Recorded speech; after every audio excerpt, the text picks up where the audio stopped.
अब हम बात कर लेते हैं फाइलम एनालिड की क्लासेस की। फाइलम एनालिड की जो होती है वो 3 इंपॉर्टेंट क्लासेस होती है, फाइलम पॉलीकीट, फाइलम ओलिगोकीट और फाइलम हीरोडिनी। पहले हम बात करते हैं क्लास पॉलीकीट की। क्लास पॉलीकीट में बेसिकली हमारे पास एक डिस्टिंक्ट हेड होता है और इस स्ट्रक्चर को हम लोग कहते हैं प्रोटोस्टोमियम।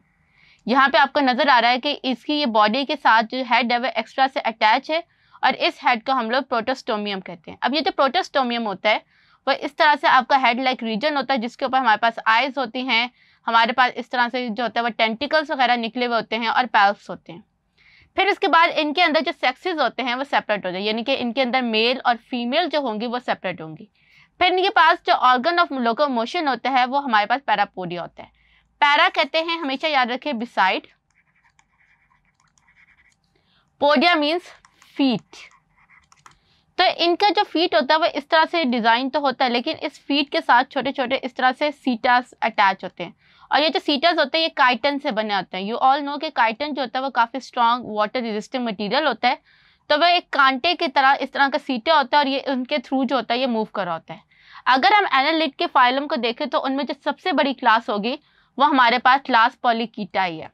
क्लास पॉलीकीट्स के अंदर जो होता है वो ज़्यादातर जो ऑर्गेनिजम्स होते हैं या ज़्यादातर जो वर्म्स होते हैं वो एक्वाटिक होते हैं और वो पानी में जो होता है वो अपनी लाइफ गुजारते हैं। इनके अंदर जो हमारे पास इनके जो लार्वा होगा, इनका जो लार्वा होता है वो हमारे पास ट्रोकोफोर लार्वा होता है। ट्रोकोफोर लार्वा जो होता है उसमें क्या डिफरेंस है, ये ट्रोकोफोर लार्वा कैसे बनता है, वो जो था हम लोगों ने फाइलम एनालिड्स के जनरल कैरेक्टर्स के अंदर इस चीज़ को डिटेल में पढ़ा था। तो आप तो याद रखते हैं कि इनके पास ट्रोकोफोर लार्वा है, पैरापोडिया है यानी कि लोकोमोशन के लिए स्पेशल फीट हैं और इनके पास जो है वो वेल डेवलप्ड आइज हैं। फिर इसके बाद जो सेकंड क्लास है वो क्लास है ओलिगोकीट्स। ओलिगोकीट से हम सब वाकिफ है। ओलिगोकीट जो है वो अर्थवर्म की मेन क्लास है। अर्थवर्म जो है वो इससे बिलोंग करता है। अब इसके अंदर जो होता है वो इंटरनल और एक्सटर्नल सेगमेंटेशन है। यहाँ पे इंटरनल का वर्ड क्यों यूज किया है कि अगर हम लोगों ने इसकी एनाटमी या जनरल स्ट्रक्चर्स को पढ़ा था तो हमने देखा था कि अंदर भी जो है जैसे एक्सटर्नल लाइंस ड्रॉ की हुई है, बिल्कुल इसी तरह अंदर भी इस तरह से इंटरनल चैम्बर्स हैं। हर चैम्बर के पास अपना नेफ्रीडिया और डाइजेस्टिव ट्यूब और अपना ब्लड जो होता है वो फ्लो कर रहा होता है। फिर इनका ऑर्गन ऑफ लोकोमोशन भी जो होता है वो सीटा होता है। सीटा जो है वो काइटिनिस जो होता है वो आपके पास प्रॉपर वो प्रेजेंट होते हैं और इनके पास हेड रीजन जो होता है वो डिस्टिंक्टिव नहीं होता।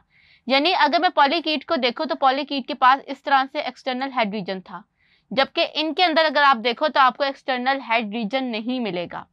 फिर इनके पास इनकी आइज जो होते हैं वो वेल डेवलप्ड नहीं होती और ये जो होता है ये हर्माफ्रोडाइट होता है। हर्माफ्रोडाइट का मतलब ये होता है कि मेल और फीमेल ऑर्गन्स होते हैं वो एक ही वर्म में प्रेजेंट होते हैं। इनके अंदर जो रिप्रोडक्टिव स्टेज के अंदर जो लार्वा फॉर्मेशन होती है वो प्रॉपर लार्वा फॉर्मेशन नहीं होती। पॉलीकीट पे तो ट्रोकोफोर लार्वा था लेकिन इसके अंदर ट्रोकोफोर लार्वा नहीं होता। फिर इनके जो सर्कुलर मोशंस होते हैं, इनके सर्कुलर मसल्स जो हैं वो वेल डेवलप हैं। वेल डेवलप क्यों है? क्योंकि इनके पास फुट नहीं है। आप छोटे छोटे जो मेन डिफरेंसेस है उनसे याद रखें। उसका अगर हम डायग्राम को आपने देखा था कि उसके पास छोटे छोटे बहुत ज़्यादा फीट थे, जबकि यहाँ पे अर्थ वर्म की जो बॉडी है या जो वर्म है उसके आसपास आपको छोटे फीट नज़र नहीं आ रहे। So that's why they have well develop muscles और ये वेल डेवलप मसल्स की वजह से जो है ये सर्कुलर मसल और आपका जो लॉन्गिट्यूडल मसल होता है वो इस तरह से मूव करता है और उस मूवमेंट की वजह से अर्थ वर्म जो होता है वो आगे ऐसे रोटेट कर रहा होता है या मूव कर रहा होता है। फिर हमारे पास जो थर्ड इनकी क्लास है वो क्लास है हीरोडिने।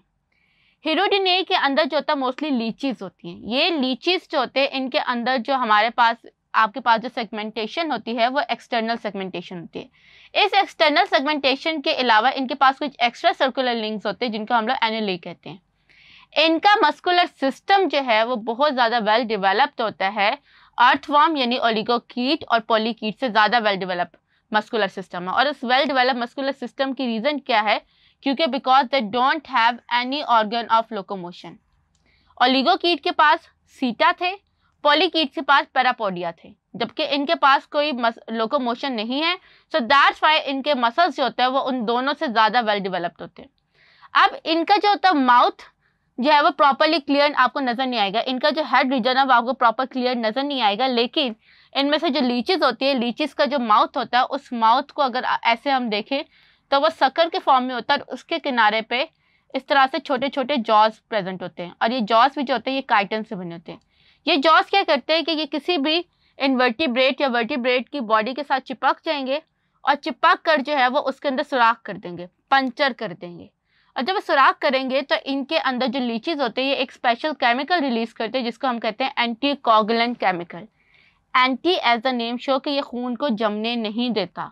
तो जहाँ पे लीचीज काट के जाती हैं वो जगह का जो खून होता है उसको बंद करना मुश्किल हो जाता है, क्योंकि हमने नॉर्मली देखा होगा कि हमें जब जख्म लगता है तो हमारा खून जो होता है वो खुद ब खुद जम जाता है, जबकि क्योंकि ये एक ऐसा केमिकल रिलीज करता है जो कि खून जमने नहीं देता, तो इस वजह से खून जो होता है वो मुसलसल रसता रहता है और रसने की वजह से जो होता है ये इसको बहुत ज़्यादा सक करती हैं। तो ये ज़्यादातर जो होते हैं ये कुछ बहुत कम जो होती हैं वो समंदर में पाई जाती हैं, ज़्यादातर जो होता है ये आपके दरियाओं और आपके नदी नालों में पाई जाती हैं, और ये आपके लार्ज वर्टिब्रेट्स और स्मॉल इनवर्टिब्रेट्स के साथ अटैच होके उनके खून या उनके अंदर जो भी बॉडी फ्लूइड होता है उसको सक करती है और उसी से अपना फूड जो होता है वो लेती हैं। तो इस तरह से एनालिड्स जो है वो 3 क्लासेस में डिवाइड हुए हैं। सबसे बड़ी क्लास जो थी वो पॉलीकीट थी और सबसे छोटी क्लास जो है वो क्लास हिरोनिन डी, जिसमें जो है वो हमारे पास लीचीज वगैरह शामिल है।